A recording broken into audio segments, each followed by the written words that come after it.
No, I am not. I am giving you the information you requested. Do I totally represent all the laws of the Internal Revenue Service, sir? No, I do not. Well, this is a collection call, my dear. This is a collection call. I need to speak to someone with authority, then, please. Sir, no one can release that refund. Are you saying? Well, then you're saying you speak for the IRS. You followed the correct procedure by writing in to the service center. Now, once they receive that notice, and they're going to respond back to you in writing.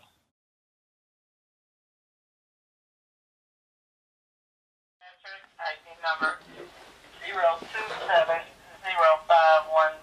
How may I help you? My name is Chance Addison. I am calling in reference to a letter received from the Internal Revenue Service. I'm looking to see if there's actually an identifying notice CP80. Okay,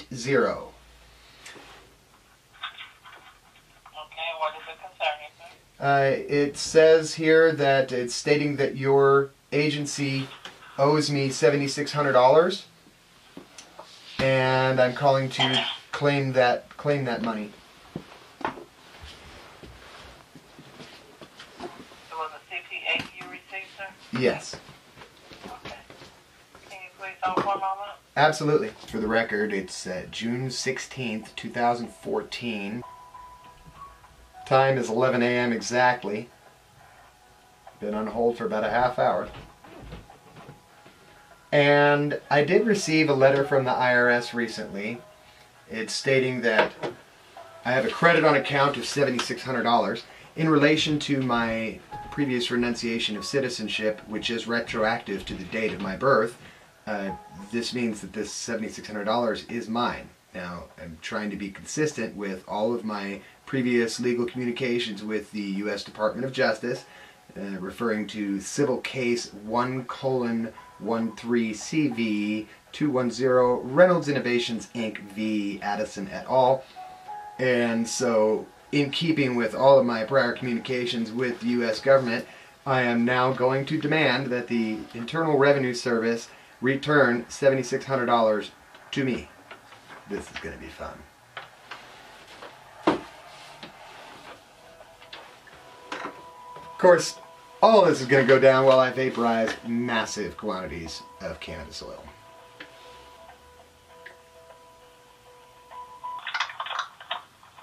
Okay, sir. Thank you for holding. Absolutely. Okay, that notice also tells you you need to file your return for 2011.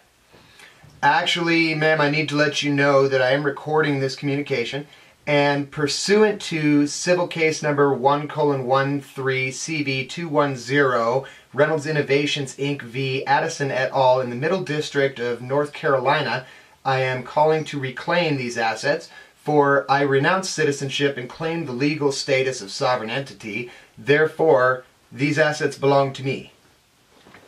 I do not owe you any tax return. There is not a tax return forthcoming. I am not a U.S. citizen. I'm not going to be a U.S. citizen any longer, ever.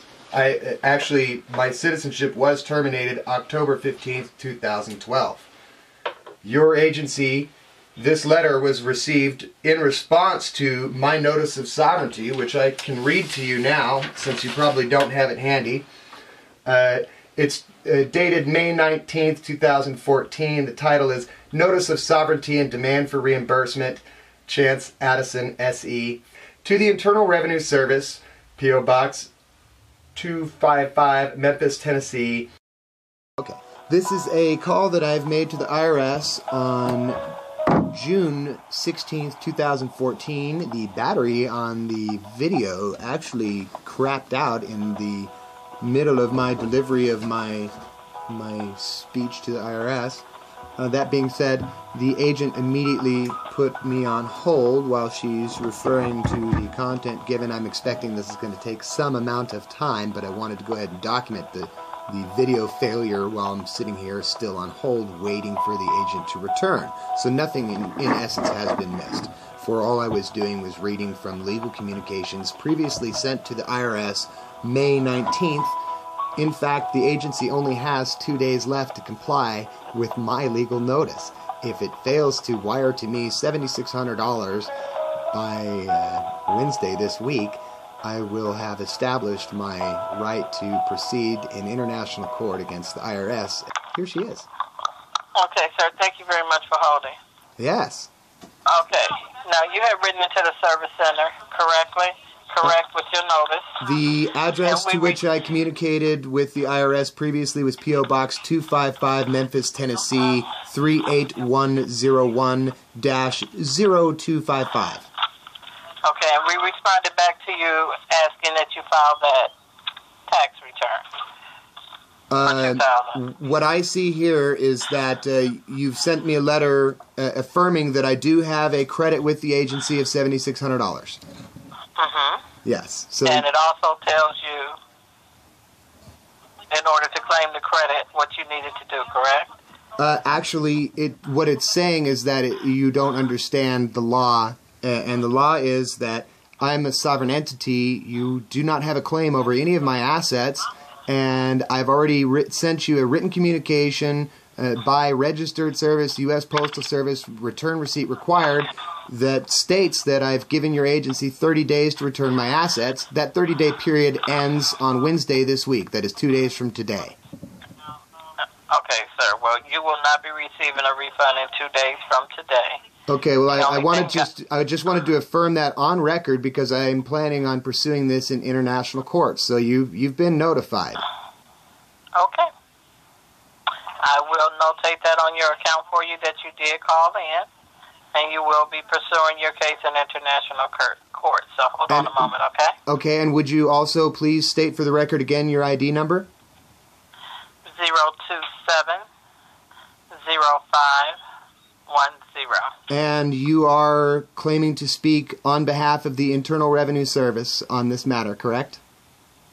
No, I am not. I am giving you the information you requested. Do I totally represent all the laws of the Internal Revenue Service, sir? No, I do not. Well, this is a collection call, my dear. This is a collection call. I need to speak to someone with authority, then, please. Sir, no one can release that refund.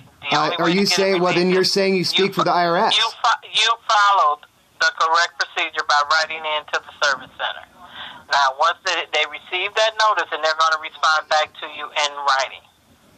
And I have acknowledged that I've received a piece of writing, and you've acknowledged that I've received it. So now we're getting to the point where either put me to someone who can speak to the IRS, or acknowledge the fact that you are speaking on behalf of the Internal Revenue Service.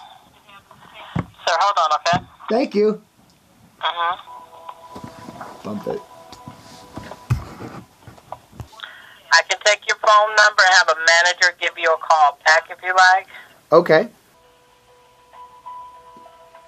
Hey, maybe I could do a little promo on one of those skull HOCs. Would you mind grabbing one of those for me? Thanks. That's Christian Kelly, the videographer and special assistant to the Camel Slayer today, apparently.